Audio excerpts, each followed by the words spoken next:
بسم الله الرحمن الرحيم.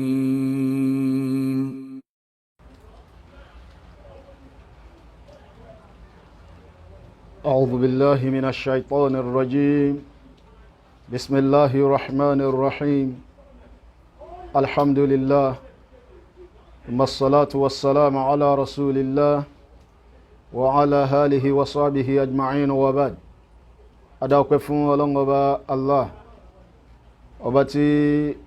ó tún sọ wá di àsìkò yìí lórí ilẹ̀ ọba náà ni adáwọ̀pẹ́ fún. àwọn tí a rò pé ọlọ́run ọba ṣe fún wa èyí tó kéré nú ẹni àbí ìta rò pó tóbi, kọlọ́run má jẹ́ kí ó bàjẹ́,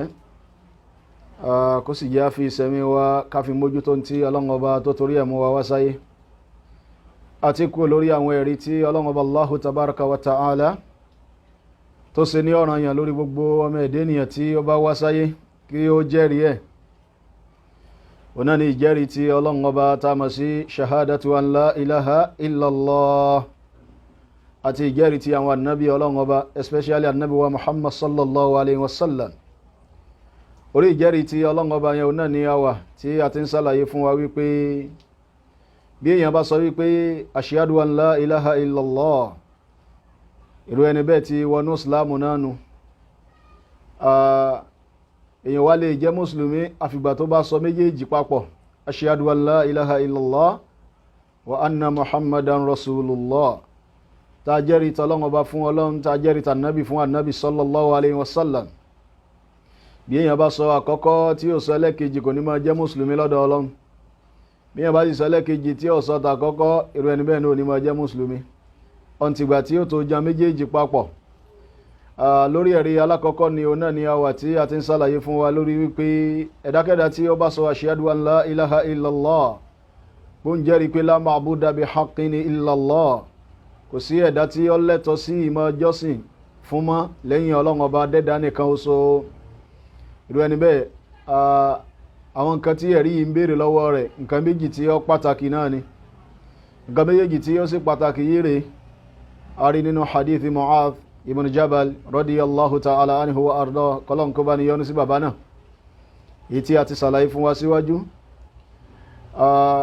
ẹ̀rí méjèèjì àbí ẹ̀rí ìjọkan ṣoṣo ọlọ́run ọba yìí rèé, tí ẹ̀dá bá ti lè sọ àwọn nǹkan méjì ó pàtàkì fún láti rí pé òun mójútó nǹkan náà. òun alákọ̀ọ́kọ́ òun náà ni tahqiqul ubudiyyati lillah, ìfẹsẹ̀ ìjẹ́rú rinlẹ̀ fún ọlọ́run, ìmọ̀ ṣe ìjọsìn. gẹ́gẹ́ bá ìsàlàyé fún wa tí yàn bá sọ ashhadu an la ilaha illallah, ìtumọ̀ rẹ̀ ni pé òun máa sin lọ́n, kó ń dẹ̀ sin lọ́n ọ̀ranyàn ni,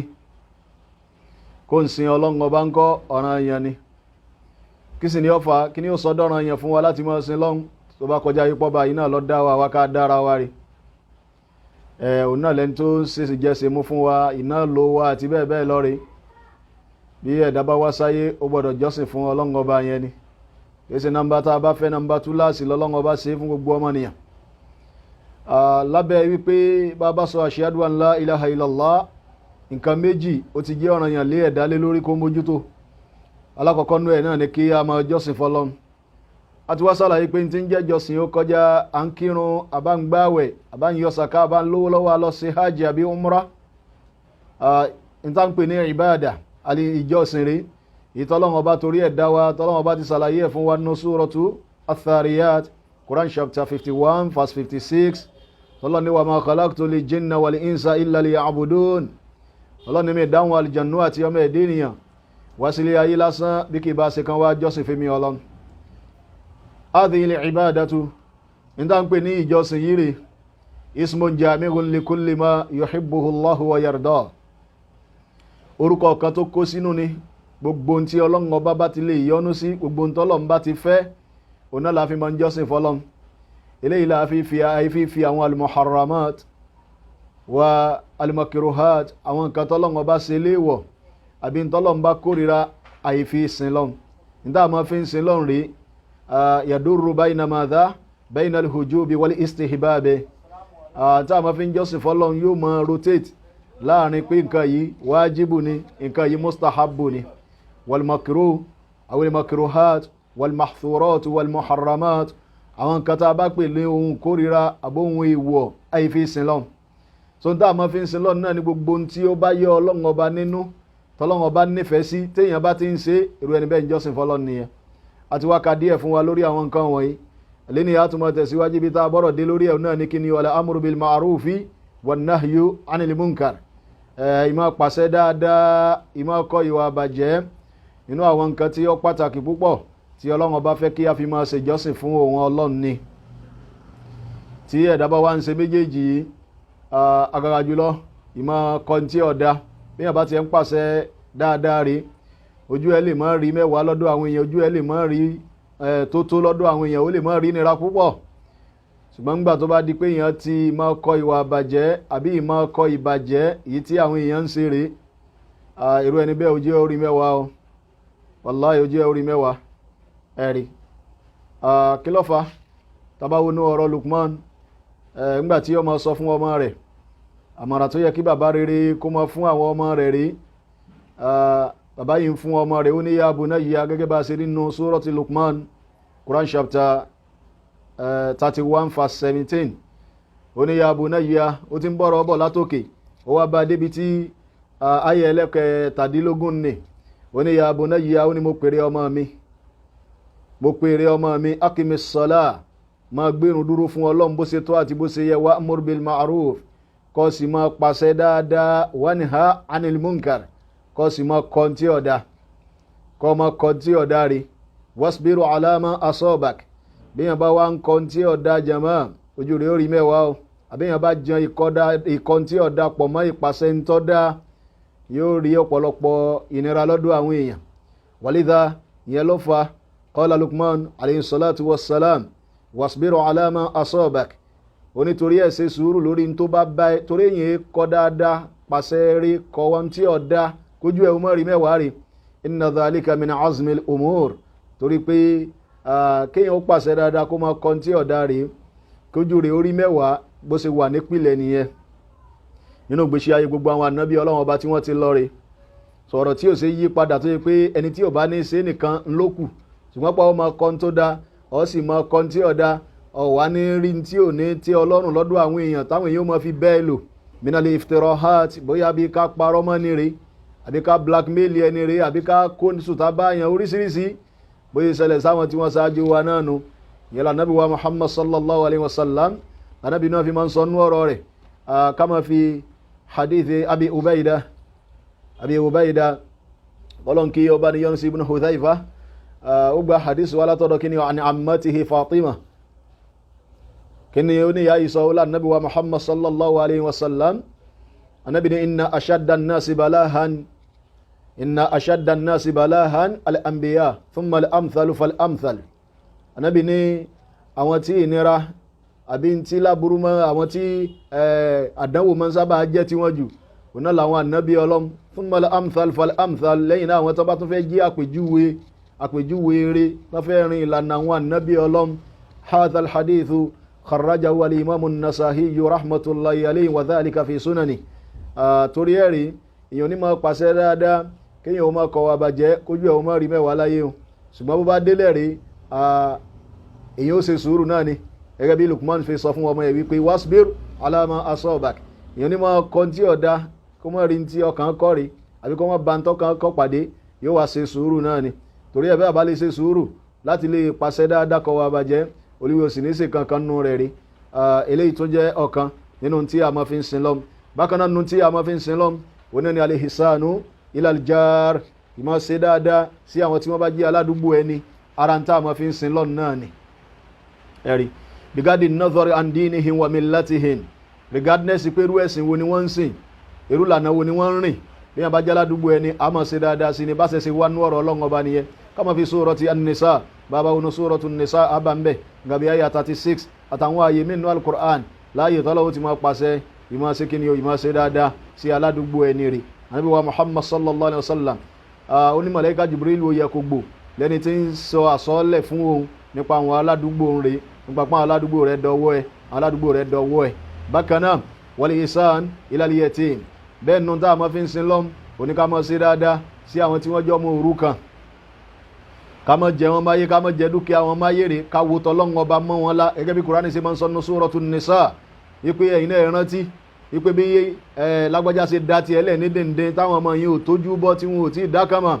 possibility kan yìí náà dá ti yín náà lẹ̀ bẹ́ẹ̀ ó wá o kò mọ̀ jà sí pé bẹ́ẹ̀ bá ṣe bọ́ ọmọ òrukàn bẹ́ẹ̀ bá ṣe bá lò tàbá fi irú àdánwò bẹ́ẹ̀ kàn yín irú rẹ̀ ó padà ṣẹlẹ̀ sáwọn ọmọ ti yín náà gbogbo àwọn eléyìí ní Kùránì máa ń sábà sọ fún wa rè so ìmọ̀ ṣe dáadáa sọ́mọ òrukàn arapa njọ́sìn fọlọ́n ni wal miskin ìmọ̀ ṣe dáadáa sáwọn tálíkà àwọn aláìní arapa njọ́sìn fọlọ́n ni àpọ́nlé sì ni pé ńgbè mi ò tí lówó rẹpẹtẹ ní ò jẹ́ mọ́ ṣe dáadáa sáwọn aláìní rè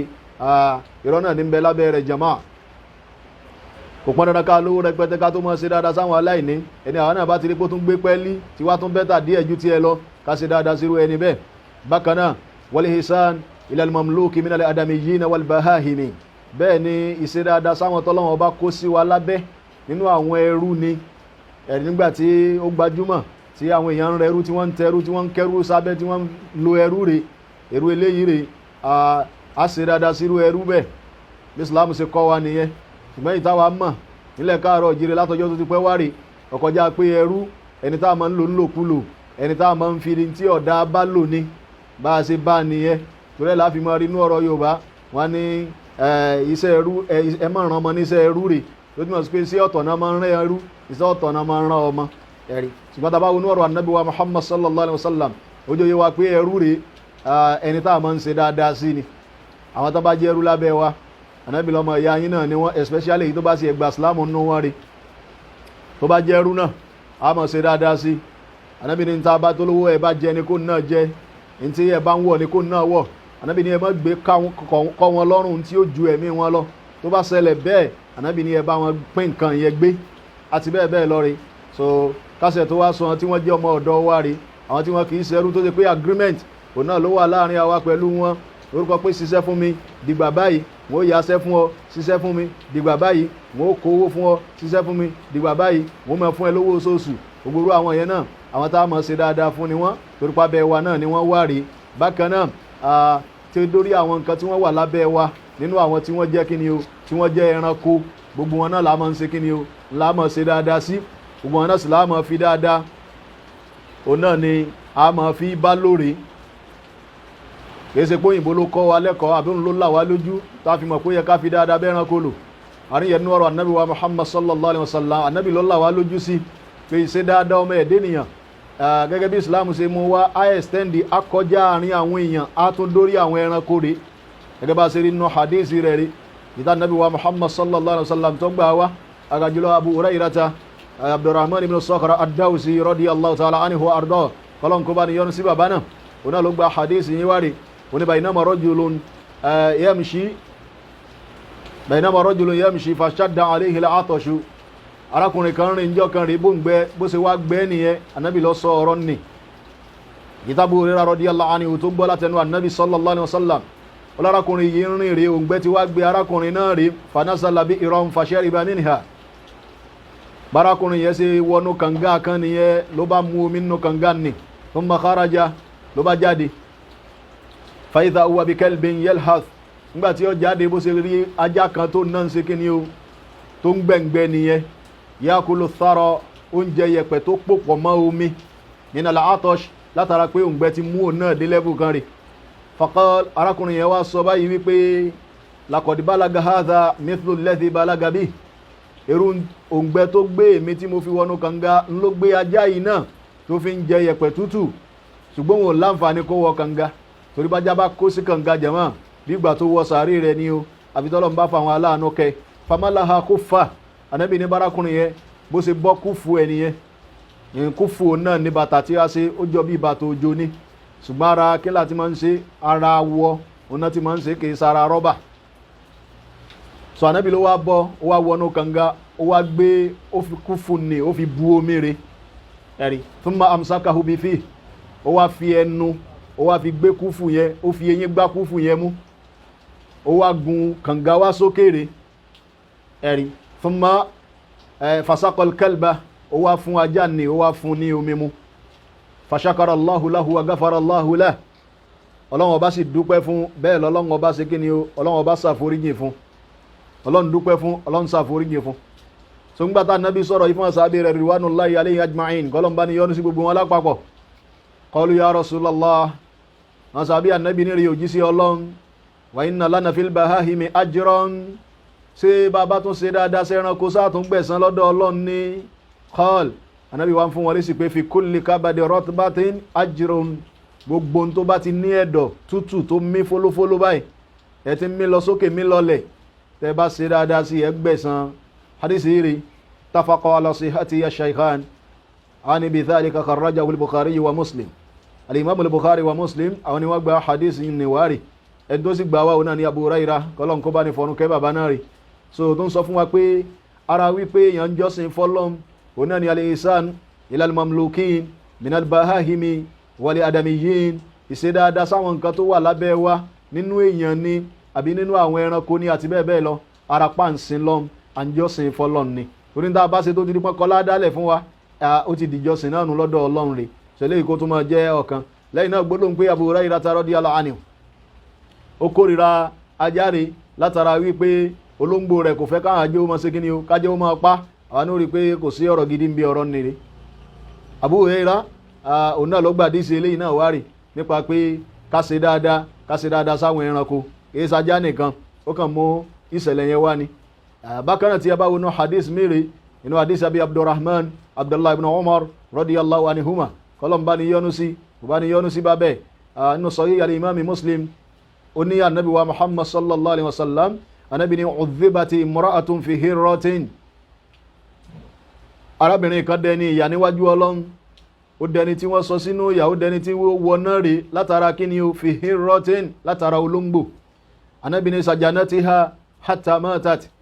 ó fi olóńgbò náà sínú ẹ̀wọ̀n that is ó ti ilẹ̀kùn mọ́ ó ti ilẹ̀kùn mọ́ olóńgbò náà kò jẹ́ kó olóńgbò yẹn jáde tó olóńgbò yẹn fi wá kú tí mùsù yẹn fi kú fadakalati fiha an-nar látara olóńgbò ni ó sì dọmọ náà níwájú Ọlọ́run ẹ̀rí ó dọmọ náà níwájú Ọlọ́run. Ànábì ní la hiya at'amatiha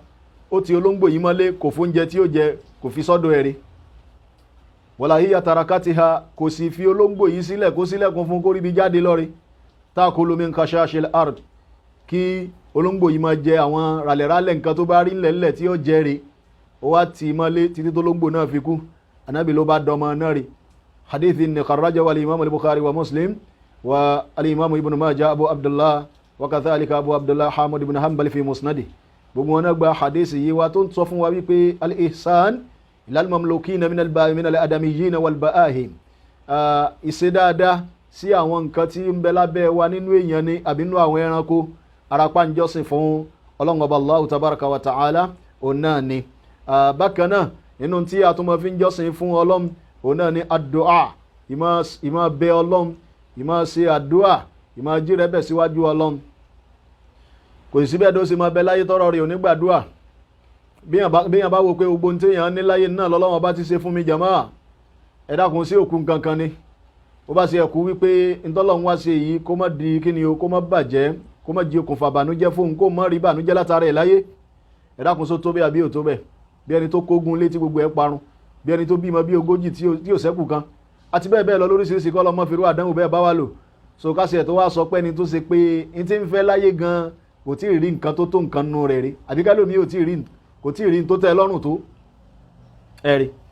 sọ̀láwàlà ní bẹ́ẹ̀ lọ́hùn kásìẹ̀ tó wá sọ pé ọ̀rọ̀ àdúrà ò ní í ṣe pẹ̀lú páwọn orí ayé nìkan ẹ̀rí àtòrí ayé àtòrí alkiyama náà lèèyàn máa ń tọrọ bọ́lọ̀n bá wá ṣe gbogbo téèyàn fẹ́ fún yàn láyé tán ó wá kú tọrun ọ̀run yẹn sì ló le ju táyé lọ yẹn lọ́n fi sẹ́kù fún wa nínú Suratul Baqarah tọ́lọ́n sọ nú ọ̀rọ̀ pé Rabbana atina fid dunya hasanatan wa fil akhirati hasanatan wa qina adhaban nar torí ẹ̀ kò sí téèyàn ní láyé rè tí wọ́n béèrè lọ́wọ́ ẹ̀ pé njó tó kù tí ò ní ò sí mọ́ ẹni yóò ṣe làákàyè ni wọ́n á béèrè lọ́wọ́ ẹ̀ pé só ti wọ́ sàárè ni wọ́n ti béèrè lọ́wọ́ rẹ̀ nínú sàárè òfìrì náà ọ̀rí payín kékeré nínú sàárè ọ̀rọ̀ ẹ ti já sálì jẹ́ nínú ni gbogbo àwọn kíni àwọn ahwalu yawmal qiyamah àwọn ẹrù jìnjìn àwọn wàhálà tí ó ṣẹlẹ̀ ń jọ náà wọ́n ti fírì ń bẹ̀ náà ni ọkọjá lórí afárá sàrá tí wọ́n ní ò sí wàhálà àti bẹ́ẹ̀ bẹ́ẹ̀ lọ rí torí ẹ̀dá ní bùkátà sí àdúà yẹn gangan fúnra rẹ̀ ohun ìjọsìn fún Ọlọ́run Ọba ni bọ́lọ́run Ọba ṣe pa wá láṣẹ nínú Suratu Ghafir Quran chapter 40 verse 60 kí Ọlọ́run Ọba sọ Ọlọ́run ní wa qala rabbukum ìtẹ́mi Ọlọ́run Ọba pa yín láṣẹ tí mo sọ náà ní wípé ud'uni astajib lakum ẹ máa pe èmi Ọlọ́run wọ́n sì máa dá yín lóhùn innal ladhina yastakbiruna an ibadati ya'ni an du'ai wa mas'alati ọlọ́run ní dájúdájú àwọn tí wọ́n máa ń sorí kunkun tí wọ́n máa ń ṣègbéraga tí wọ́n kì í fẹ́ bẹ ọlọ́run ọlọ́run ní sayadkhuluna jahannama dakhirin yani sagirin thalilin hakirin ọlọ́run ní wọ́n wọ jahannama lẹ́ni àbùkù ẹni yẹpẹrẹ so látara kí ni o látara ibẹ̀ lọ́m yẹlá fi nínú ọ̀rọ̀ anábì wa muhammad sallallahu alayhi wa sallam kama fi hadith Nu'man ibn Bashir radiyallahu anhuma kọlọ́n bá ní kẹ́ Nu'man àti bàbá Bashir ọlọ́run anábì wa muhammad sallallahu alayhi wa sallam anábì ní ad-du'a'u huwa al-ibadah àdúrà ṣíṣe tẹ́ ń rí òun gangan fúnra rẹ̀ ìjọsìn ni òun gangan fúnra rẹ̀ ìjọsìn ni hadith yẹn rẹ̀ kharrajahu al-Bukhari fi kitabi al-adab al-mufradi wa al-imamu Abu Dawud fi sunani rahmatullahi alayhim ọlọ́nkọ́ bá ní yọ́nu sí gbogbo wọn rí irú àdísì iná ó wá látọ̀dọ̀ kí ni ó jama látọ̀dọ̀ al-imamu Anas ibn Malik tán nabi ni ad-du'a'u mukhul ibadati in ti ń jẹ́ àdúrà òun náà ni brain ìjọsìn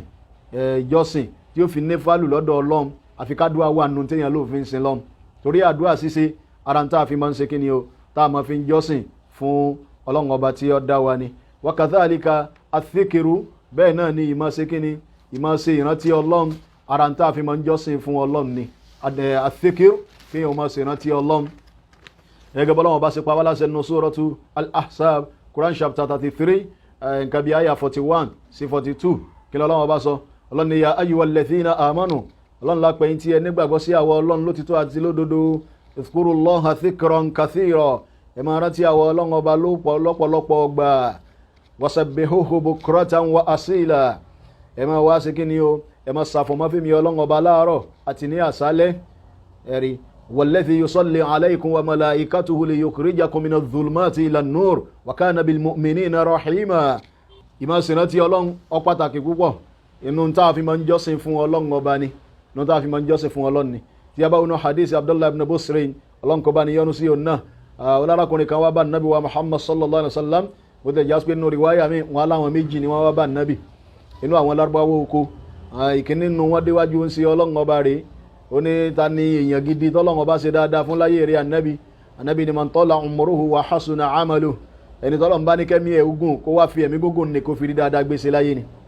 wọ́n lẹ́nu kejì ń gbà tó wọ́n sọ̀rọ̀ kí ló ń sọ ní tó sọ náà ló wà nínú hadisi Abdullah ibn Busrin kọ́lọ́n kó bá ní fọ́rún kẹwọn rí onírè òjísí ọlọ́run ọba rí laqad kathratu alayya shara'i'ul Islam àwọn tí ó jẹ́ òfin Islam àwọn ẹsẹ̀ Islam eléyìí báyìí tọ̀hún báyìí ọ̀pọ̀ níwájú mi gan èrè òjísí ọlọ́run fa akhbirni bi shay'in sọ̀kan fún mi ìkan gbòógì fún mi atathabbathu bihi yani atamassaku bihi sọ nǹkan kan fún mi nínú ẹ̀ tó yẹ pé màá serious pẹ̀lú ẹ̀ tí ń gbámú dáadáa rí nílá nàbí sọ fárakùnrin náà Ànábì ní la yasalu lisanuka ratban min dhikrillah má jẹ́ kí orí ahọ́n rẹ̀ ń kọ́ o má jẹ́ oyé ẹ̀ má jẹ́ ó gbò lẹ́ni tí ó máa ṣèrántí Ọlọ́run láti jẹ́ kí orí ahọ́n ẹ̀ ó máa tutù always ẹ̀rí kórí ahọ́n rẹ̀ máa tutù látara ìrántí Ọlọ́run oríṣiríṣi àwọn nǹkan náà la fi máa ń ṣèrántí Ọlọ́run ìtaari lọ́dọ̀ Ànábì wa Muhammad sallallahu alaihi wasallam torí pé pínpín yìí ó ṣèrántí Ọlọ́run láyé Ànábì náà sí ni gbogbo ẹ̀kọ́ ìrántí Ọlọ́run ọba náà ló sì kọ́ wa ara ẹ̀ náà láti ti mú gbogbo ẹ̀ torí ẹnu tá a fi máa ń jọ́sìn fọ́lọ́run òun náà ní ká máa rántí Ọlọ́run ìrántí Ọlọ́run tọkàn ń bẹ ìrántí Ọlọ́run tí orí ahọ́n ń bẹ̀rẹ̀ àti bẹ́ẹ̀ bẹ́ẹ̀ lọ bákan náà nu tí a máa fi ń ṣe ìjọsìn fún Ọlọ́run ọba òun náà ní kí ni al-qira'a ìmọ̀ kankan rè ìmọ̀ kankan wa a'zamu ma yukrahu wa yutla èyí tó sì tóbi jù tó ga jù nínú tí èèyàn máa ń kà òun náà ní kí ni kitabullah tíra Ọlọ́run ọba al-Qur'an al-Karim ẹ̀rí inú al-Qur'an Ọlọ́run warattil al-Qur'ana tartila ìyá nàbì máa ka Qur'an bó ṣe tó àti bó ṣe yẹ ẹ̀rí bẹ́ẹ̀ bá wọnú al-Qur'an ní ẹ̀ máa rí alladhina yatluna kitaballah àwọn tí wọ́n ń ka tíra Ọlọ́run àti bẹ́ẹ̀ bẹ́ẹ̀ lọ rí tọ́lọ́run ọba ròyìn wọn rí tí a bá wọnú ọ̀rọ̀ Ànábì wa Muhammad sallallahu alayhi wa sallam nínú hadith Abdullah ibn Mas'ud Abu Abdurrahman Ọlọ́run kó bá ní yọ́nú sí bàbá náà wọ́n Ànábì wa Muhammad sallallahu alayhi wa alihi wa sahbihi wa sallam Ànábì ní man qara harfan min kitabillah ẹnikẹ́ni tó bá ka lẹ́tà kan a single letter harfun lẹ́tà kan nínú kíni o nínú tíra Ọlọ́run ọba rẹ̀ Ànábì ní falahu bihi hasanatun irú ẹni bí ó máa ní dáadáa kan tó sí lẹ́tà kan ta kanu Kùránì arafi kanu Kùránì dáadáa kan ni wal hasanatu bi ashri amthaliha ẹ̀yin náà sì mọ̀ pé dáadáa kan téèyàn bá ṣe nínú ìsìlámù rẹ̀ lẹ́yìn ó bá gbẹ̀san kìí ẹ̀san ẹyọ kan lọ́lọ́run ó fún yàn ẹ̀san ìlọ́po mẹ́wàá lọ́lọ́run máa ń fún yàn. Ó kéré yányán náà nù ẹ̀rí, ó kéré yányán nù. Ànábì ní mi sọ fún yín pé la aqulu alif lam mim. Ànábì ní mi sọ fún yín pé alif lam mim harfun arafi kanu, èmi ò sọ bẹ́ẹ̀ fún yín ẹ̀rí. walakin alfa harfun wa lam harfun wa mim harfun. Ànábì ní tí ń sọ fún yín ni pé alif lam mim. Tí èèyàn kan bá sọ nù yín, ó ti ní 60 ládá lọ́dọ̀ Ọlọ́run, yóò gbẹ̀san 60 níwájú Ọlọ́run. Torí lẹ́tà mẹ́ta ló ti pè pọ́ ni, yóò wá gba kíni, yóò gbọ́gbọ̀n ládá. Sọ̀tẹ́lẹ̀ yìí sọ fún wa wípé ìmọ̀ kàlùkùrán òun náà ní tó ga jù nínú téèyàn máa ń kà láyé, téèyàn fi máa ń ṣèjọsìn fọ́lọ́run. So a gbọ́dọ̀ ní àwọn wírídù yawmin aw usbu'in aw shahri àti bẹ́ẹ̀ bẹ́ẹ̀ lọ rẹ̀. Kéèyàn ò ní tájẹ́tì ẹ̀ fún kùránì, iye báyìí ní máa kà lójoojúmọ́, iye báyìí ní máa kà lọ́sọ̀ọ̀sẹ̀, iye báyìí ní máa kà lóṣooṣù. Ó pàtàkì púpọ̀. Láì bá jẹ́ bẹ́ẹ̀ àìfàmọ́lélúwẹ̀ oníbà rẹ̀ nípò kíni o, ipò ẹni tí ó máa rò pó nǹkan tí ó wà lọ fúyẹ́ níwájú Ọlọ́run. Lẹ́yìn náà nínú tí a tún máa ń kà tó lóore jù òun náà lọ́rọ̀ Ànábì wa Muhammad sallallahu alaihi wasallam. Òun gángan fúnra rẹ̀ ìbádà ni. Kíyàn kan sọ pé qala fulani ibn fulan qala rasulullah sallallahu alaihi wasallam kadha wa kadha. Lágbájá ọmọ lágbájá gbà wá látọ̀dọ̀ Ànábì pa Ànábì sọ báyìí báyìí. Ọwọ́ pé yẹn kà yẹn gan lásán ìjọsìn níwájú Ọlọ́run nígbà tá níyàn bá ti dárí. Bákan náà nínú tó tún lóore tí yẹn máa ń kà òun náà ni àwọn kíni o al-kutubu ad-diniyya, àwọn ìwé tó jọmọ́ ti ẹ̀sìn èyí tí àwọn alfa Islam tí wọ́n ṣe látara gbìyànjú wọn níbàámu sí tí wọ́n rí inú ọ̀rọ̀ Ọlọ́run àti inú ọ̀rọ̀ Ànábì wa Muhammad sallallahu alaihi wasallam. Gbogbo àwọn nǹkan wọ̀nyí ara tí a fi máa ń jọ́sìn fún Ọlọ́run ọba Allah tabaraka wa ta'ala òun náà ni. Wa amthalu dhalika min al-ibada, àtàwọn nǹkan míì tó kù rẹpẹtẹ nínú tá a fi lè máa jọ́sìn fún Ọlọ́run ọba rí. Wa kadhalika hubbullahi wa rasulihi, bẹ́ẹ̀ ni ìfẹ́ Ọlọ́run àti ìfẹ́ Ànábì. Ọ̀pá nífẹ̀ẹ́ Ọlọ́run anífẹ́ Ànábì ìjọsìn nìyẹn. In fact kò sí ìjọsìn tó tó ẹ̀rí. Wa aslul ibada al-muhabba, ìpìlẹ̀ tí ń jẹ́ ìjọsìn láyé ìfẹ́ náà ni. So kéèyàn nífẹ̀ẹ́ Ọlọ́run rí, kéèyàn nífẹ̀ẹ́ Ànábì ẹ̀, òun náà ni ìjọsìn tó ga jù. Ó ga jù gbogbo ìdá àti ń sọ látàárọ̀ yìí lọ rí. Ìyẹn bàbá ńlẹ̀ Yorùbá máa ń sọ wọ́n nífẹ̀ẹ́ ní àkójá òfin rí. Bí Yorùbá ti nífẹ̀ẹ́ Ọlọ́run tí ò nífẹ̀ẹ́ Ànábì rí. So bó lọ̀rọ̀ Ọlọ́run àtọ̀rọ̀ Ànábì ó ṣe ṣiṣẹ́ láre, bó ni ó ṣe ka ọ̀rọ̀ wọn kún. Ìfẹ́ làkójá òfin, gbogbo òfin tọ́lọ́run bá là kalẹ̀, gbogbo òfin tànábì bá là kalẹ̀, èèyàn tẹ̀lé torí pa nífẹ̀ẹ́ Ọlọ́run àtànábì ni. So ìfẹ́ yẹn là kọ́kọ́ nítọ́ pàtàkì jù inú tá a fi máa ń jọ́sìn fọ́lọ́run. Wa khashiyatullah, bẹ́ẹ̀ ni ìkó bẹ̀rù Ọlọ́run ọba sínú ẹ̀mí, ara tá a fi máa ń jọ́sìn fọ́lọ́run ni. Wal inabatu ilayhi kama qala ta'ala wa anibu ila rabbikum wa aslimu lahu. Ọlọ́run ni ẹ ṣẹ́rí padà wá sọ́dọ̀ àwọn Ọlọ́run ọba. Ìyẹn bá ṣe ń tó kù díẹ̀ káàtó àbí yẹn ń lò gbésí ayé rádúradú, kó padà sí ọ̀dọ̀ Ọlọ́run ọba rèé. Ọlọ́run ọba ó fẹ́ bẹ́ẹ̀, ìjọsìn náà sì ni. Ńgbò tí Ọlọ́run fẹ́ ni tọ́lọ́run ọba pàṣẹ ikhlasu dini lillah, ara ń tà fi ń jọ́sìn fọ́lọ́run ni. Kéèyàn ní sincerity nínú ọkàn ẹ̀ pé mo ń sin Ọlọ́run torí tọ́lọ́run, kìí ṣe torí owó, kìí torí gbajúmọ̀, kìí torí iyì, káyé lè mọ̀ mí, kí n lè lókìkí, kí n lè ṣe wá ìtó gbajúmọ̀ tọ́lọ́run fi ṣàdéhùn fọ́pọ̀lọpọ̀ àwọn èèyàn láwùjọ wa lénìí. Débi pé bàbá ń ṣe tó fẹ́ gbé wa wà àlùjánnà gan-an, àní ṣe lórúkọ páwọn wáyọ̀nù Ọlọ́run, a máa ṣe lórúkọ páwọn wáyọ̀nù àwọn ará ayé ni. Gbogbo eléyìí nǹkan burúkú ni. Bí yẹn bá ṣe bẹ́ẹ̀ olùwẹ́ kan fẹ́ sọ̀rọ̀ ẹ̀dọ́ ló fún wájú Ọlọ́run ni, kọ́lọ́mọ́ sí wálẹ̀ ní òfò. Was-sabru li hukmillahi tabaraka wa ta'ala wa shukru li ni'ami, ara ń tà fi máa ń sin lọ́m òun náà ni ká ṣe farada fún ìdájọ́ tí Ọlọ́run ọba bá dá lẹ́jọ́ ẹ̀rí. Gbogbo tó bá wà nínú Al-Qur'ani nínú ìdájọ́ tí yẹn bá ṣe sùúrù láti máa ṣeré, èrò ẹni bẹ́ẹ̀ ńkọ́ yóò ṣe kíni o, yóò rí wípé òun náà ń ṣe ìjọsìn fọ́lọ́run ọba ni. So ká ṣe sùúrù, ayé apọ̀ rẹpẹtẹ tó pa wá láṣẹ tó ń sọ fún wa wípé ìjọsìn ní as-sabru li hukmillah, ìdájọ́ Ọlọ́run ọba tọ́lọ́run bá gbé kalẹ̀ rí, kò síbi tí wò nira tó rí, tá a bá ṣe sùúrù láti lò à ń jọ́sìn fọ́lọ́run náà nù. Bákan náà ká ṣe sùúrù lórí àwọn tí ó jẹ́ àdánwò téèyàn kọ lẹ́tà sí tó yẹ pé Ọlọ́run kàn ní kó dé náà ni. Ọwọ́ pé yẹn ṣe sùúrù gan fúnra rẹ̀ ìjọsìn ló náà lọ́dọ̀ Ọlọ́run. Ọlọ́run bá wá gbá àdánwò dé bẹ́yìn bá ṣe sùúrù, ẹ dákun kílẹ̀ fọlọ́run sí. Ẹni Ọlọ́run ọba gba ọmọ rẹ̀ kan rèé tó lọ já sí kànga, sẹ́wọ̀n pókù fẹ́ di méjì ni, kílẹ̀ fọlọ́run sí. Sọ̀tòrí ẹ̀rì á ṣe sùúrù, bàbá wa ṣe sùúrù rèé, Ọlọ́run àtún san wá lẹ́san lórúkọ pa àtún ṣe ń tọ́da àṣejọsìn fọlọ́run. Lẹ́yìn náà a máa dúpẹ́ lórí àwọn oore tí Ọlọ́run bá ṣe fún wa, àní ṣe aláìmoore sí Ọlọ́run lórúkọ pé kí ló ṣe ọ̀hún náà, kí ló ṣe ọ̀hún náà, ṣèbí lágbájánu, ṣèbí làkàṣègbènu, èmi ò tí ì nírú tiẹ̀, èmi ò tí ì ṣe wá tiẹ̀, ẹni yóò yí aláìmoore gbẹ̀yìn ayé ẹni. Ṣùgbọ́n nígbà tó bá ń rí rẹ bí ìgbà tó ṣe pé àǹtọ́lọ́ ń ṣe fún ọ rè, ó fẹ́ mọ́ ṣe fún yàn kan rè, láì ṣe ti gbéraga lẹni tí ń fi ń dúpẹ́ fọlọ́run rè, irú ẹni bí ó máa jẹ́rú ọlọ́pẹ́ níwájú Ọlọ́run. Wa kadhalika ridha bi qada'illah, bẹ́ẹ̀ ni ká yọ́nú sí ntọ́lọ́run bá dá lẹ́jọ́. Ọ̀tọ̀ ni as-sabru li hukmillah wa sabru wa ridha bi qada'illah, ìyàtọ̀ díẹ̀ wà láàrin ìyọnu sí ntọ́lọ́run ọba tó dá lẹ́jọ́ fún yànnú àwọn àdánwò àbí ká ṣe sùúrù lórí àdánwò tí ó bá délẹ̀. So gbogbo ẹ̀ náà ìjọsìn náà ni a máa fi ń ṣe fún ọlọ́run. bẹ́ẹ̀ dàbá wá sí faradà lórí ìdájọ́ ọlọ́run tó sì ṣe sùúrù rẹ̀ lọ́wọ́n promise ẹ̀ láwọn nǹkan mẹ́ta ká máa fi Suratul Baqarah Quran chapter 2 ar-rahmatu wa as-salawatu wal hidayah. ọlọ́run promise irú ẹni bẹ́ẹ̀ ní àánú panu ọlọ́run ó jẹ́ tiẹ̀, ìkẹ́ ọlọ́run yóò jẹ́ tiẹ̀, as-salawat yóò jẹ́ tiẹ̀, wal hidayah ìtọ́sọ́nà ọlọ́run ọba yóò máa jẹ́ tiẹ̀. kama qala ta'ala fi Suratul Baqarah wa bashiris sabirin alladhina idha asabatihum musibatun qalu inna lillahi wa inna ilayhi raji'un ulaika alayhim salawatun min rabbihim wa rahma wa ulaika humul muhtadun. eléyìí tó jẹ́ ọ̀kan. wa kadhalika tawakkulu ala Allah min a'zamil ibadat. yàrá ẹni ká gbára lé ọlọ́m ká má gbára lé nǹkan mí àfọlọ́m nìkan. gbogbo tí ẹ̀dá kan gbára lé nǹkan rí láyé tó yàtọ̀ sí ọlọ́m àfi kọ́lọ́n jarú ẹni bẹ́ẹ̀ kulẹ̀, kọ́lọ́n yọ sí lọ́nà tí ó ṣe kíni o, lọ́nà tí ó gbà lérò. torí ẹ̀ ìgbára lé ọlọ́m ara ń tá a fi máa ń jọ́sìn fọlọ́n ni. wa kadhalika ar-rajahu